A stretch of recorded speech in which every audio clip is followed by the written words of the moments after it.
Ebusan for me mamo akwaba biem edemoba experiences in life jumedia wani egusu yi enne no experiences no maka kire mo se nya Ghana nko a me ba cho se ye de ko ba bi ye bi ye tu fan na ye de akoba bi a eno nti enne no ye wo Dubai yo Dubai nene minsaka mi akasa mi sister oso no papa bi aje se mba Dubai ha de se mitiri ho de hu sa ye kama na ye osa Ghana ho na miguso wo de a Evelyn beauty ladies salon papa bi aje se African salon papa je se ni pe gu ha no enya asem ketwa seconds bi ni pe wura ha no ye nko ene ne nkotwetwe enkomo na ye nje na brabo life experiences. Auntie Evelyn. Yes, ma'am. Good evening. Good evening, mommy. Bibi aboko die. Yes, okay, inti aha ne yaka good evening a Dubai kasem no mo ka ne sei. Anane de onya nti, unya nsia e. Wabo homodin, wa ya die. I mean, look at your beautiful salon. Salon ne so just say work say gum, apprentice say gum, we makeup, pedicure, massage, braiding. Just say we bibi. Uye just yesisa uye eyi nyina eni achi tattoo ni nyina we bi before say me konde yesa me bibia bi o udi ankasa de say na ofri himfa me pacho your friend Evelyn o ye Ghana ni pacho I me Ghana ni okay ofri himfa pacho me ya fantini the Cape Coast. Oh wow. Cape yeah eti one ukunu na wa ha pacho wa worry pacho ukunu ni umma ana onu ukunu nko afọ now me ne me kunku afọ now wow umma pacho e ma dodo say me number 2 one boy one girl 2 boys really yeah it's omo Ghana pacho wow o ma me no papa we nfa me mama wa Ghana but me papa di papa ni o kafra tu ma me o Cape pacho me mama wa takwa na yetete oh okay but Cape na efi okay ntin kola no takwa okay Evelyn no go school we himfa because school takwa because school Kumasi ana me be to aso wa takwa universe I wanna me secondary school. Oh wow. Auntie Evelyn e kwan ben e na wo fa so a wo ba Dubai ha sei pacho me ba Dubai 2020 after corona. Oh, and I'm ba Dubai yeah na after 2020 die na yegusu corona ni mu ana say corona ni ewie no me fan say November mu won December mu won okay I just late 2020 the oh okay but me ankasa de na me was South Africa wow na me ye adwuma because me ye adwuma was South Africa be 4 years asana me ba Dubai but na me ba na kan Dubai na me ba na ka me tu kwan utu kwan akwa na de Dubai enya okay call Australia enti nipa na oboa me no ono na oye ne say the fans o de me be ko no de me be ba Dubai ansana o de me ato aso akọ okay na che say oba be fa Dubai be transit wa ha akwa na so o de ba ha no be visa na e wa ha ma wo no oba ma be transit wa ha say oh okay because oye me document bibia na o support me oh okay enti me buy no me better be say 1 year say all up and down or di me visa no hu dwuma ne ade but me tena se na me hu say no ewi ase baby ne ha okay enti ase ha enti say enipa na eboa me na say bia onye nyama ntimi nye se ne na me hwehwe ne na e wo se mitimi bɔ me homode na me ye bibi me dane me life no okay enti no na ma me de start say me tena ha me yi ma adwen free say me tu kwan okay na ma tena klom ha ya oh te kwan ya me de be pie oduma mu enti uba no odi nsa no adwuma bi na wo de bae ana say na wasua adwuma from Ghana na ade bae ana wo de call Australia no oh okay na wasua adwuma deda na wasua adwuma ben na adwuma ben because we bae won say me ye nails okay me ye makeup me ye pedicure manicure na me ye ni na eba na beauty dia me di mu akotene pa wow iti sa ensa no ndwuma we nyina usua we hemfa side usua na Ghana na mesua Ghana hemfa side ba so mesua na Kumasi oh Kumasi hemfa side kwada so oh na esa okotena Kumasi so kakra oh because school Bantima Oh, afen na o kasa. JHS ho. Oh, okay. Na me ba takwa na me ko Huni Valley. Oh, okay. Secondary school. Ya ho na okay. Okay. Etu ba bedru Dubai na wo kasa wotena se 1 year. Wotena ha 1 year, 1 year adwuma. Yeah. So 1 year, 1 kwaye work and pay ana say woni obi ankwaye adwuma kakra wo hyedem saa 1 year didi da saa 1 year. Aha. Hyedem by na o na me kwa bonten. Although me was South Africa no. Na me ye adwuma na me a mebie me adwuma na me ye. Okay. I was salon me adwuma ya. Okay. But me tena ho che. But because na my imagine say me person me ntoa so.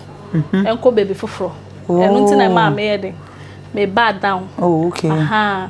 Enti me buy na true me paper ye ne niama na ekoso nti na me wo fia me nyehwe but still na me kwa bonti kwa ye adwuma because on say adwuma de wo nsa no a wontimi en waste no. Yeah. Ya mfra okra na ye wo say wonkoye. Yeah, and okra. Aha, nti na me ye me ko nkrofo fie ko bubo mutini ade. Oh. Aha.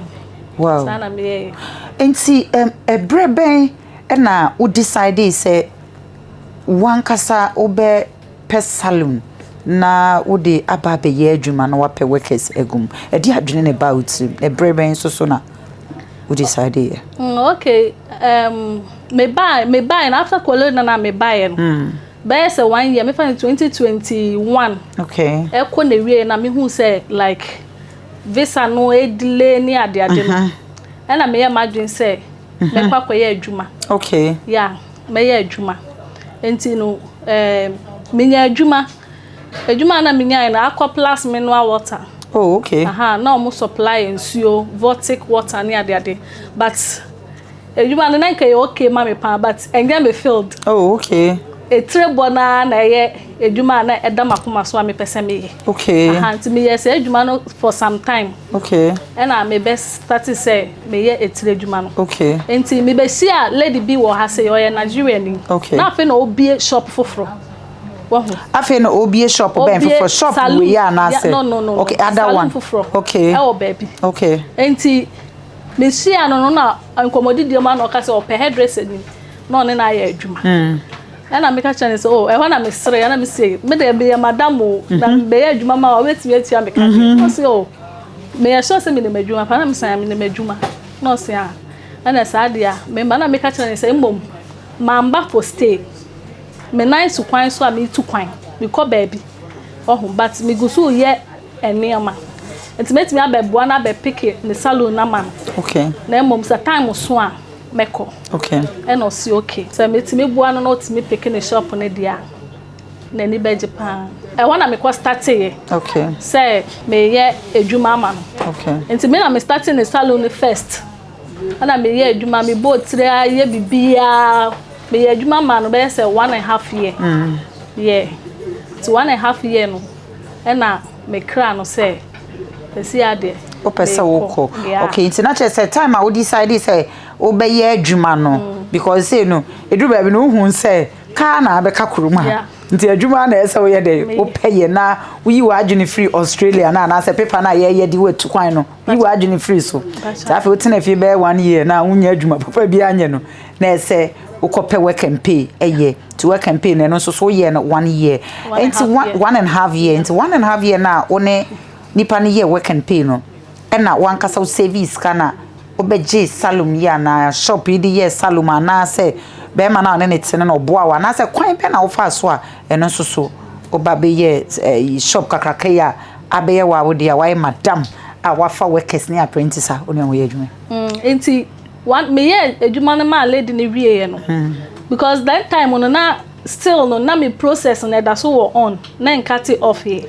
so at the time nipa na obo me no waka sure me said this is the time you have to prepare yourself or the me ye de ye beko and ma me clear lady no say me ye de me free name check o ti ase na me tu kwan aha ti lady no so ja me kwan fe but some minim say wo say anye yi sa time before answer na me be start me dey me ankasa me be bie me shop no na still I don't know minim say papa na oboa me no so hwe me say see ya minim say adwuma na okasa o ya ama me no so ye dia okay ono anodim So one year so on one only.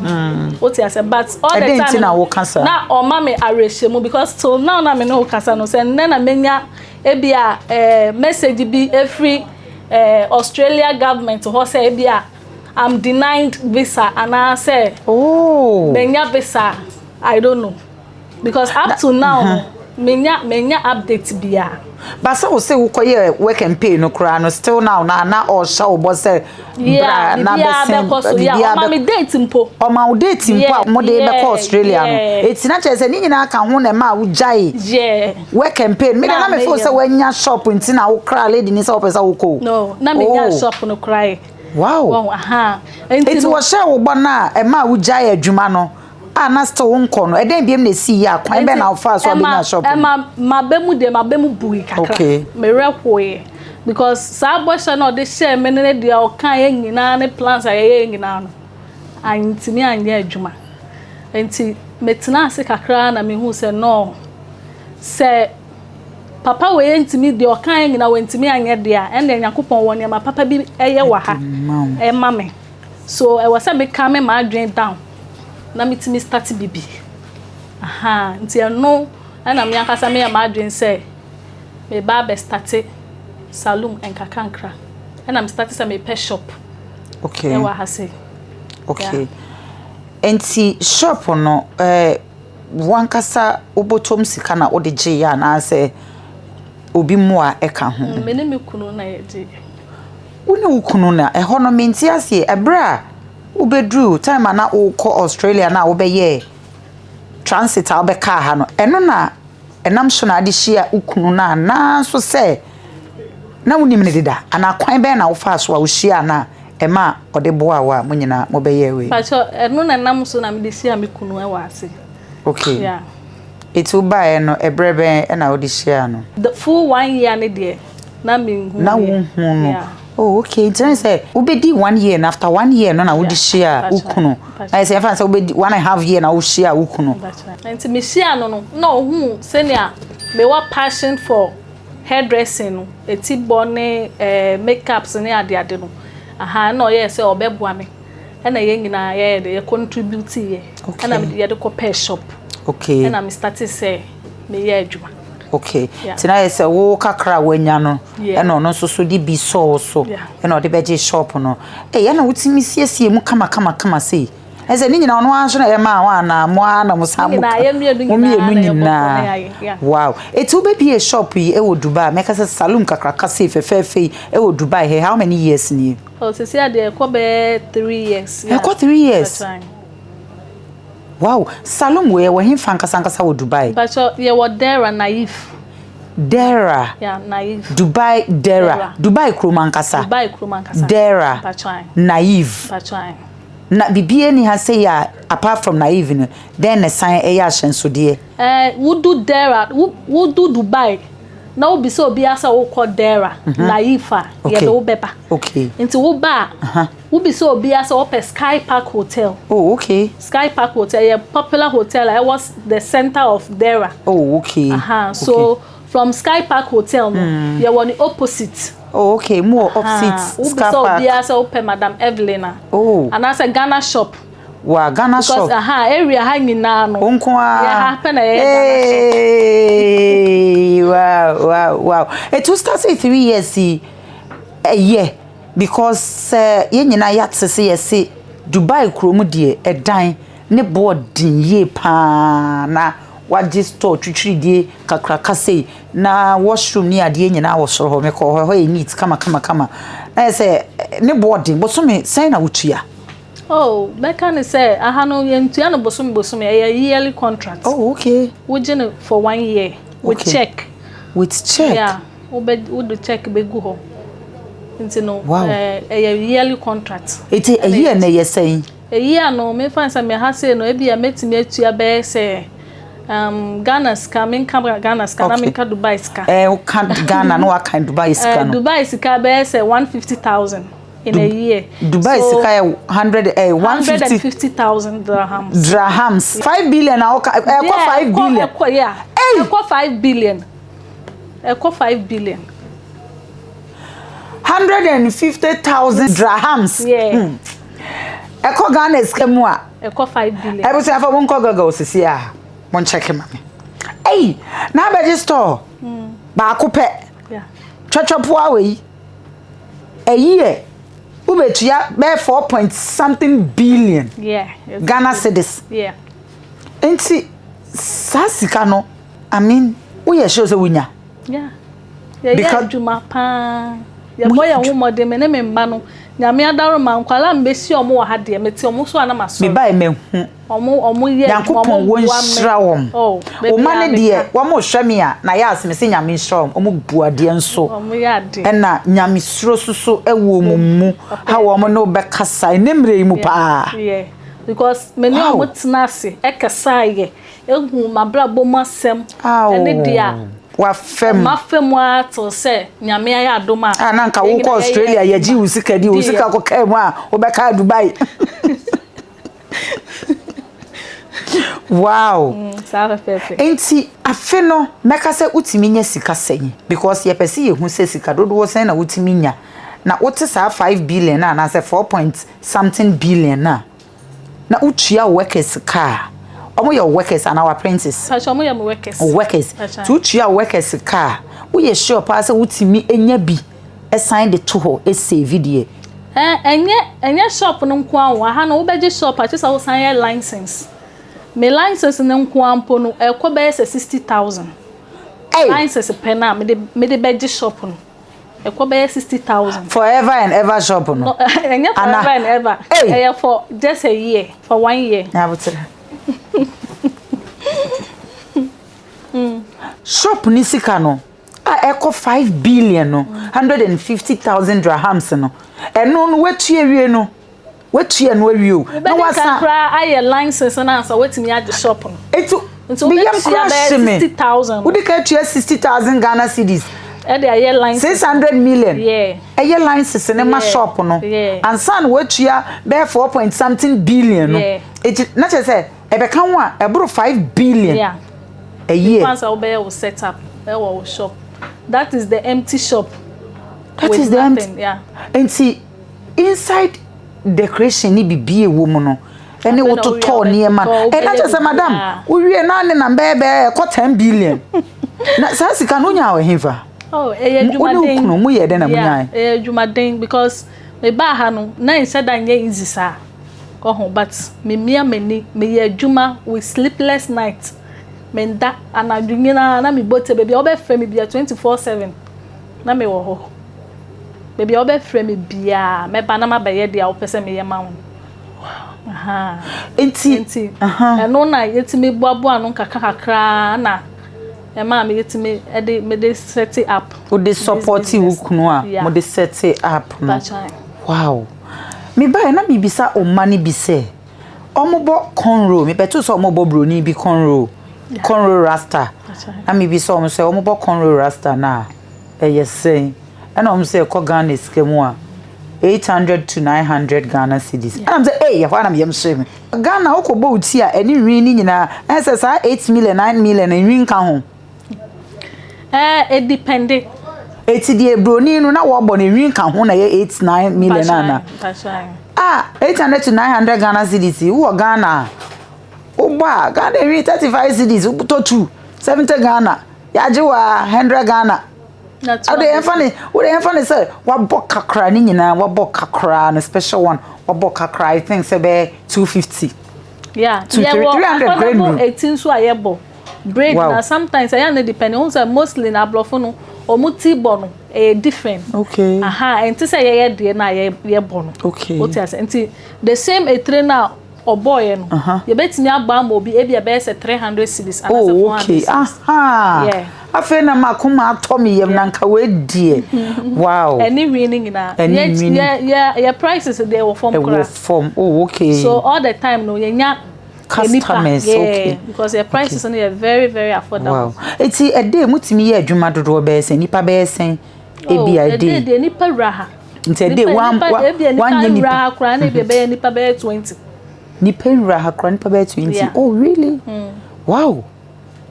Wow, it's not just saying for say ba ko bi akura tua 10 million 10 million. Eh madam any of them. It's madam utimi tua workers. Who workers say? But you see I 6. The workers na 6. Workers ba ko say ba ko bi age say. E wo bia ne n'adwuma oye. Eti di oje high cry say. E bia me pa ne say e bia be 8,000. 8,000 Ghana cedis. Yeah. Hey! Ene mama betina duba me ko sua adwuma ne bia ba. Eh wo hwe me wo so bra. Bra madam Evelyn wo na yesa haska wa ha won. Oh, so wo yilo Dubai ade ba ko no.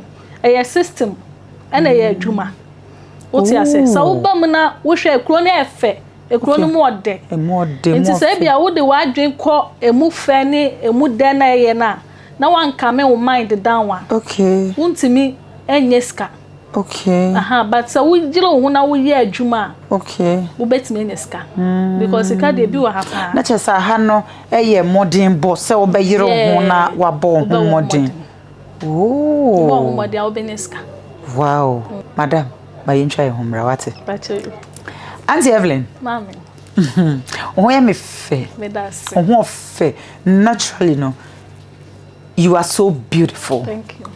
Ena mi hone se ukita akoma papa nso nyame wo be hira o chense wate isan akoma pa ekita wonti yembra back to experiences no yenhwe Ghana ye pese wo ne yenhwe time a wo Ghana no experiences a ufa mu ana eye deep pa e ma ne ma bi tata wa wo ye se wo de betu kwan abesin akọ Australia a wo de be pie ha na be do Dubai ha so experiences let's say yen started from Ghana.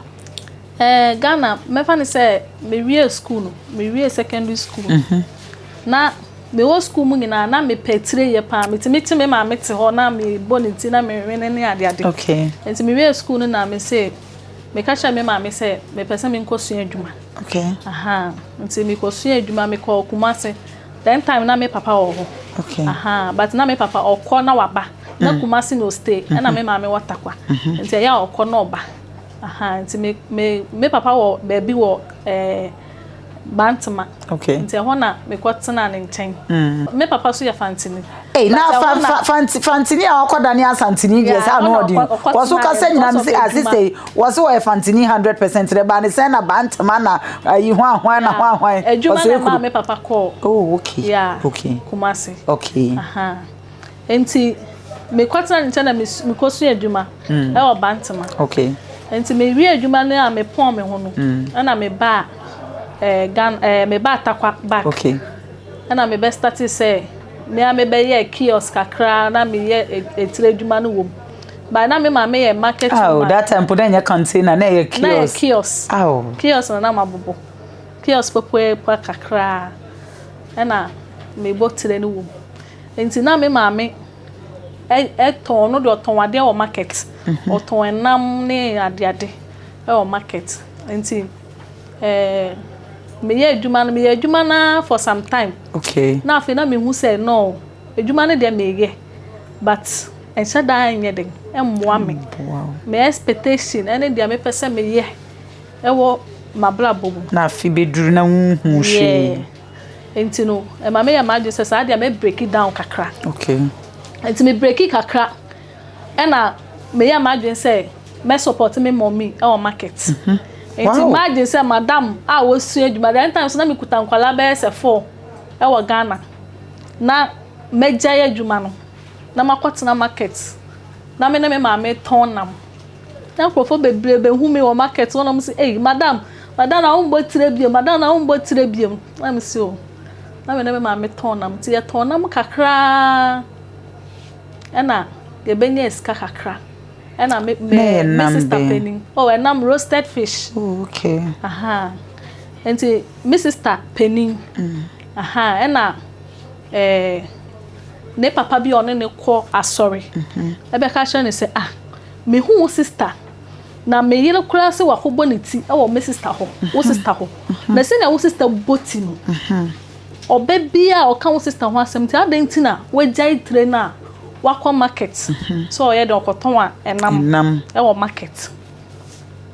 Na one me nkasa hwe se menya kwantu a metu ana. Wow. Because South Africa there, omo botre pa. Enti se na mesi ni madwuma ne fa no. Because South Africa ebeboa me. Wow. Enti kwan a me fa so a e ma metimi edi two kwan first one.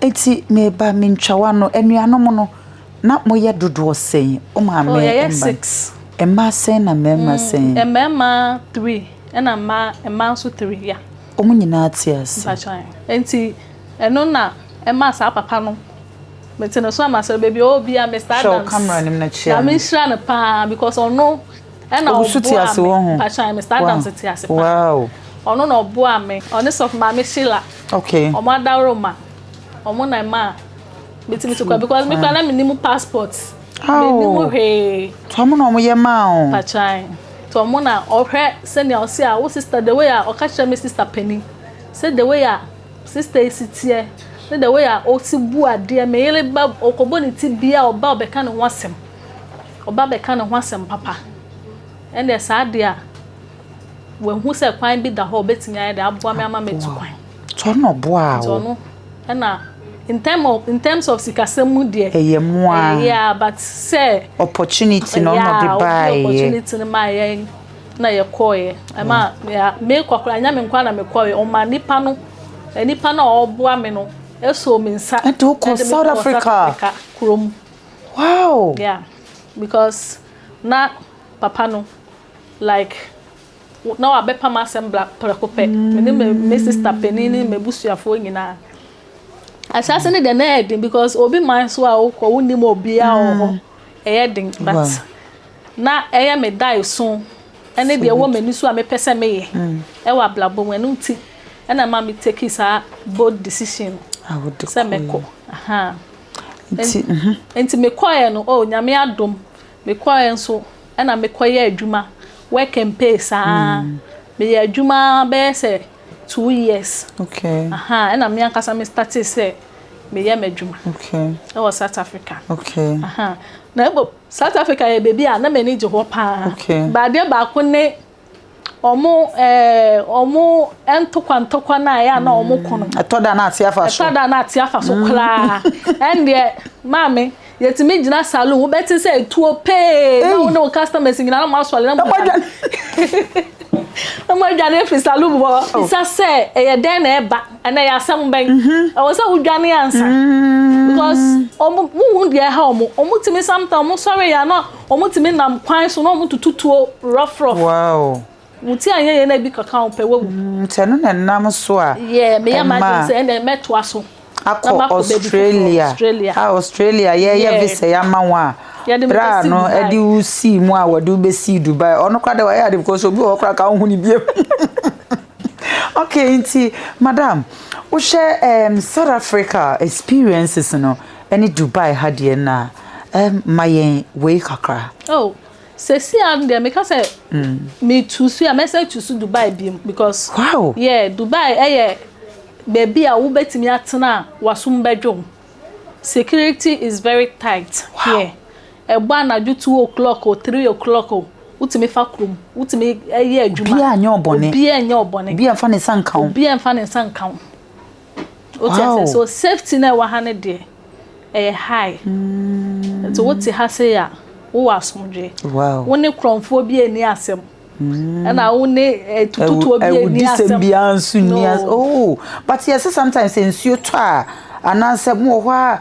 etimi se ensuo to na aflade baby ebi also so a na say ye friend is from boni bi sa ne ma no oba experiences no wan bi sa da me buy the ba ko pe na me hu se ensuo to na say ahana ye flooded like no kra no for some time okay yes e dan ni nyina etimi bubu yes etimi no chese wo ye hwe TV so Ghana bon se na ya na fa na etimi fa card ye nsuo to na yiri na fa card ye se na wu ni pedua ne betimi afa but no almost security ni ye tight to the extent say empo nsuo no start say unity omo machines akese because ekro no omo anye gates ni ade to say dia Ghana ya na ye no okay ekro ma before so obehu me ba akra me hu gatada me hu gatada wow gata no kula enti no nsuo no top e bon se be gina ekwan no so na aye bebre Enti no but omo technology omo use wa han enti omo timi train nsuo ni nyina within short time. Wow. Because nsuo flood that esi wa ha say ya de esi wa han ebi si wa Ghana nipa ombehwere no anase niema ebese no. Wow. Enye bi ni ha say. Wow. Acha say wo pesa wo try and say wo be choose Dubai over Ghana. Oh, Ghana ya before and makoma so pa but trust me I'll be in Dubai. Wow.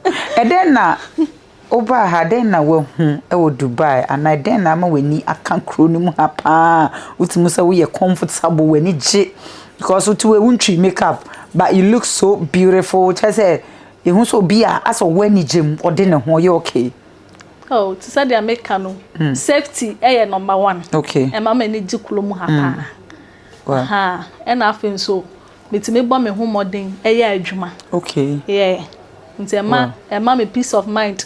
Me nya time all the time I'm busy. Okay. Me ye busy, me ye adwuma. Okay. Me time to say like me kwatena madam fu bi fie to say the then time ye Ghana no. Wo sale na power kwatena madam fu fie, ye nkwa ha ye nsen ha na wo kan we Wow. No. Wow. You're chronic keeping me very busy. Okay. So one koye makeup a okoboti one ko boti a wo saluma wo ye wadwuma papa bi. All the time.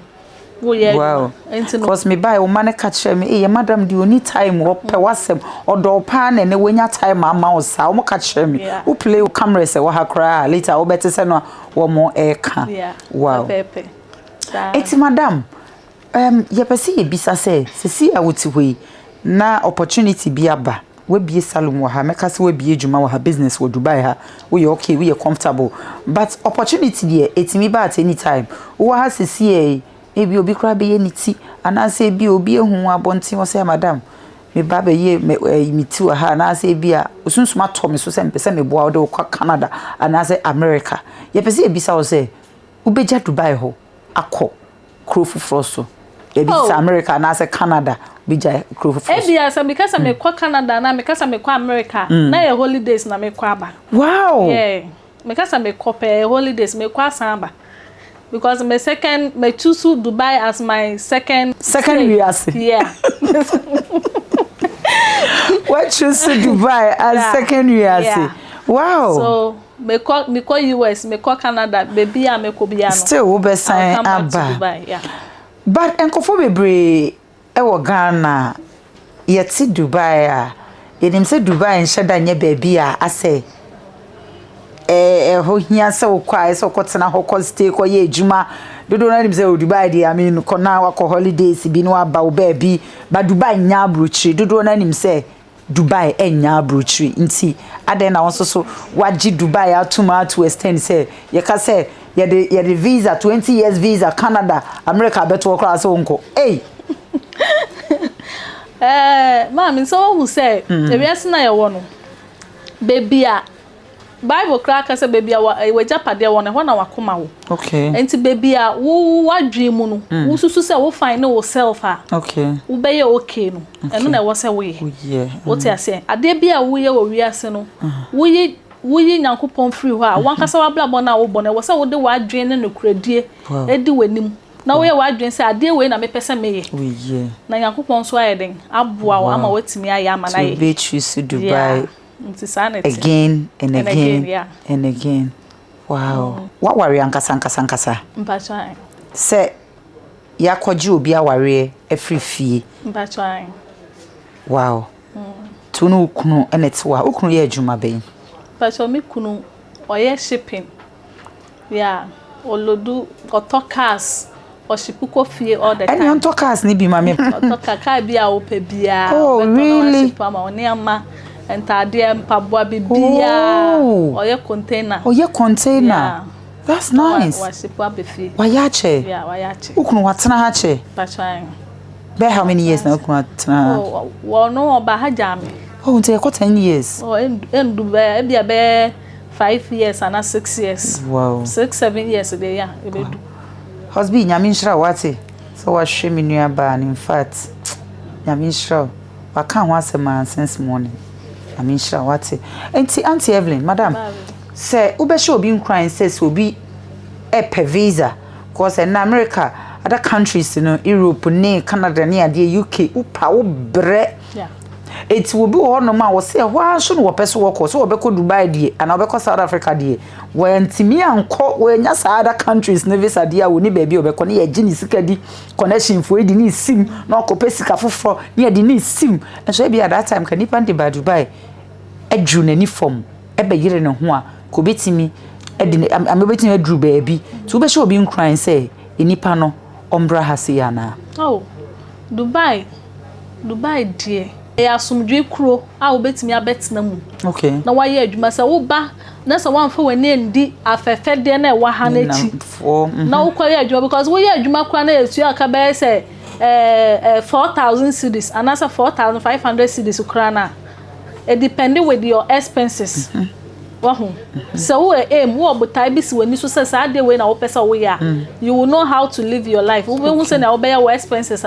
you will get there okay enti no ya botre uba kro no mu a enya homaso because woman ho so wo kro no mu kro no be humble nti ese wo to obu ase okay na wo ye adwuma okay na wo planning ahead wow na wo hu dia wo pesa wo ye wow tino obi a pesa obe Dubai bia o welcome to come wow welcome to come na kwase welcome to come Auntie Evelyn say we pesa oba Dubai bia welcome to come o se so oba kra na se we uni baby ani da so bi a pesa okwa o so de efre no ye be wie ye de ne number ebe to dwa enti no se obi eba ususu se visa ben na nipa no so pesa de oba be rembetinam ye adwuma ususu se visa ben na nipa no so de ba at the direct employment at the apa oh okay what I say oh ba because I say also obi o ha onti akwento na se okay onimu se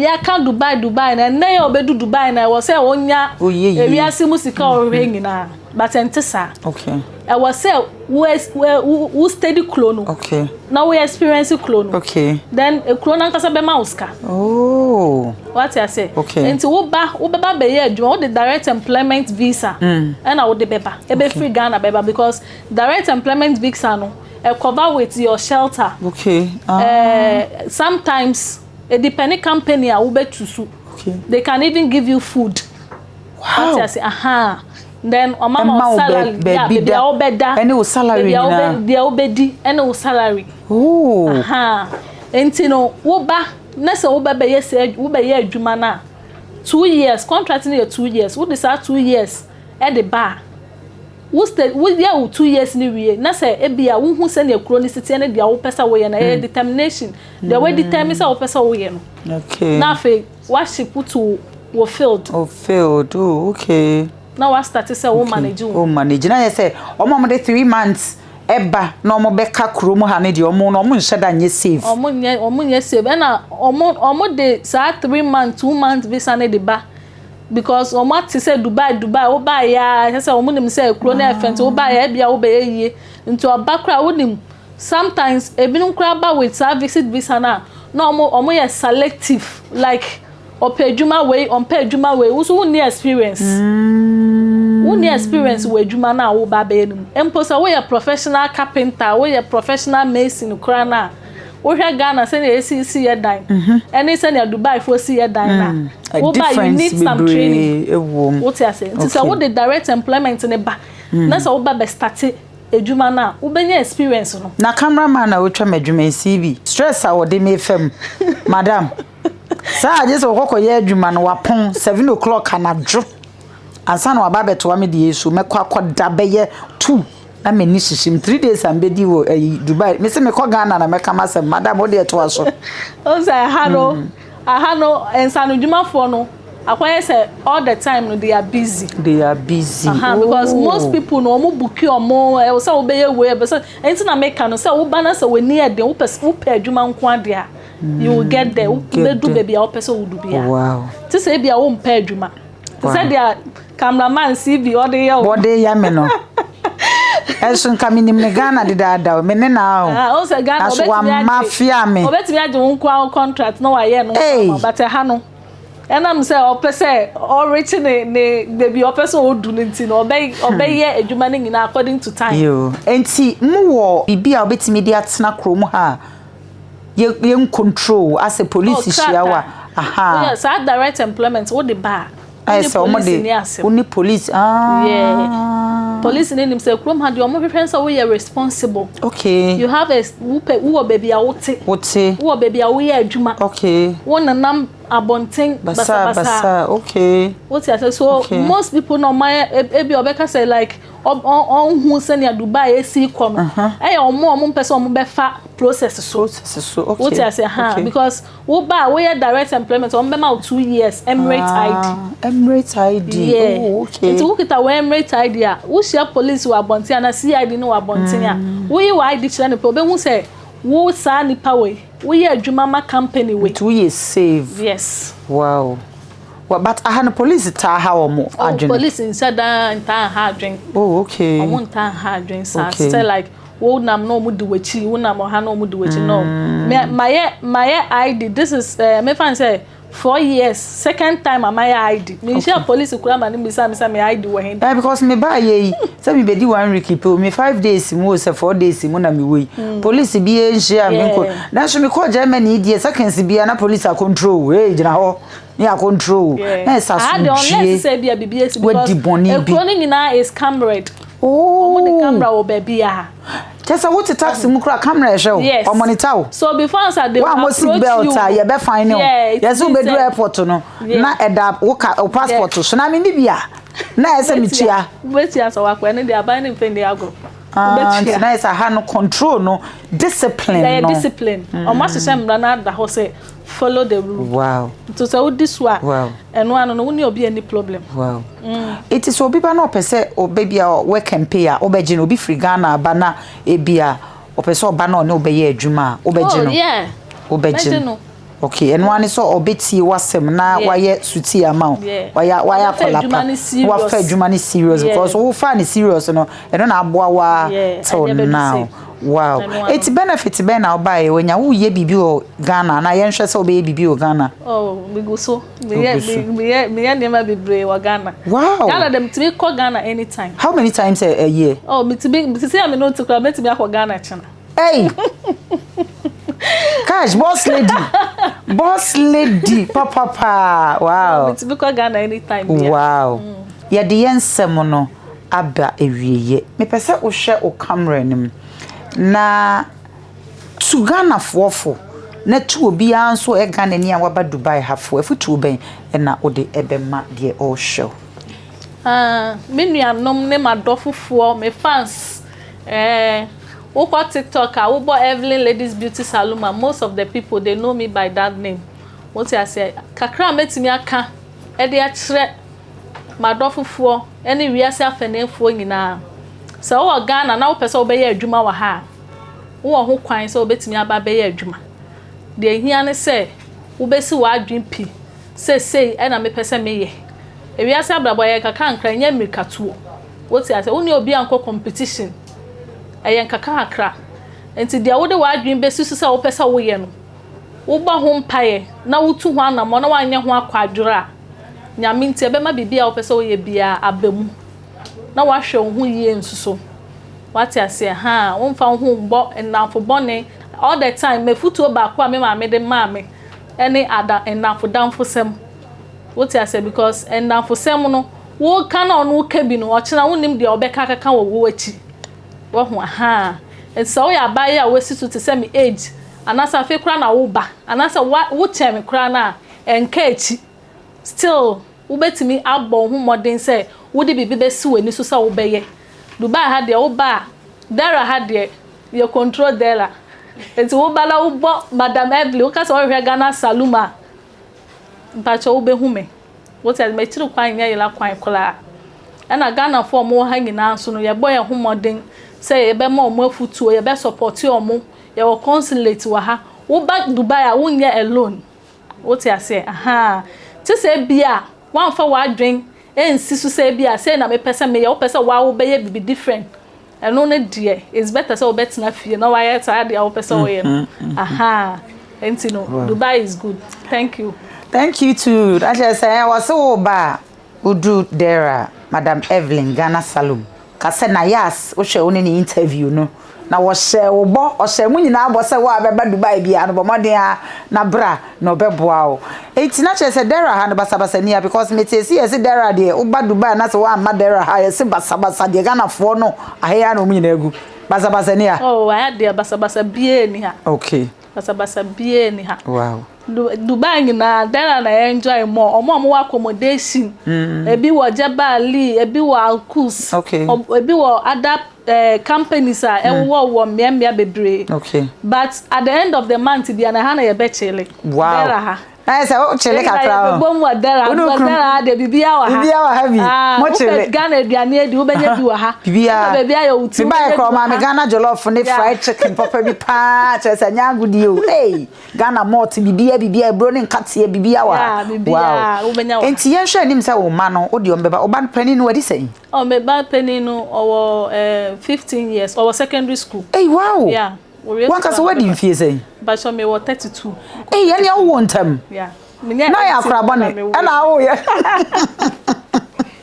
wow into second born is where say oh no 9 years 9 years enti yan hwe say wo de ombeba oh ombeba yeah omo kwa America omo baba me mother nti na omo buy me mother be feel so lonely wow obi eni ho na o sisters say webusuafo na aka no onua no nyina me busuafo me sisi a me sisters too okay and omo wa ha se and my brother back hey wo de omo ba wa twa omo ba oh me di da wa ha se wo na twa omo ba ya na so beto om me na me twa omo ba emu ye it was oh my god that's nice nyame shirao enapa ana yefu a wo minua Evelyn mama onyankopon onshirao amen oba no ye ni papa nyame onshirao me pa cho camera ni mbiem na chi a adofo be ye miensa a wo mu wo fie a wo mu show na fie de yen wrap it up afiom teacher mama me mami owo be baby ase oba mansa papa bi wo ba jo Evelyn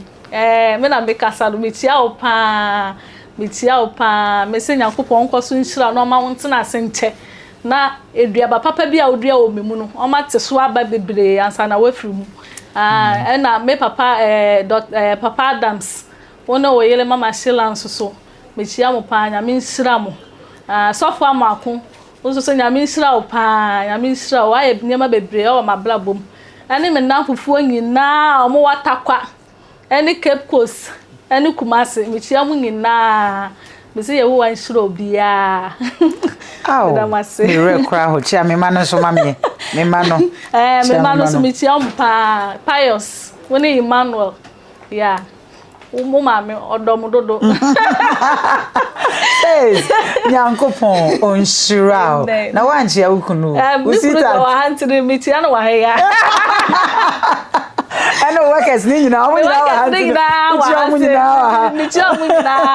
mi na de hwibo sa omo don so pa sis Nyankopon onshirao se me to nsafre wa na also asepa so am opportunity ye nyina ye bobo ye hwe me ba ye hwede wa ye mitiri ho ono na ye miti kama yo atwi manimu se na me onim se me bo miti from Ghana na mbedru ye na se me sane ya na me de me se kire ye infa na me kwa washi miti musika ye me de atua na me de na ati e hye so sa otum sa ya dance ye de gel na boy aye ba wi ne mu keka me etimba me se madam me de ye yi na me ko se de bi antina ya se patena se na me nwoshe mawo na me show wi papa bi na waba unua salom says nyame nhira wate me da wase ebusuafo ha na brand be makwan ne edjumadi no ye de asie na me kai mo se unya bedru Dubai dia me pa cho ye Evelyn Beauty Ladies Salon papa bi e wo Dara me pa cho omo boti ankasa miss na onim na nim se Ghana nkwa na ye boti o but sa Dara ha de Dubai ha de mo de mo amhwe se ne watwimi ahye mi tire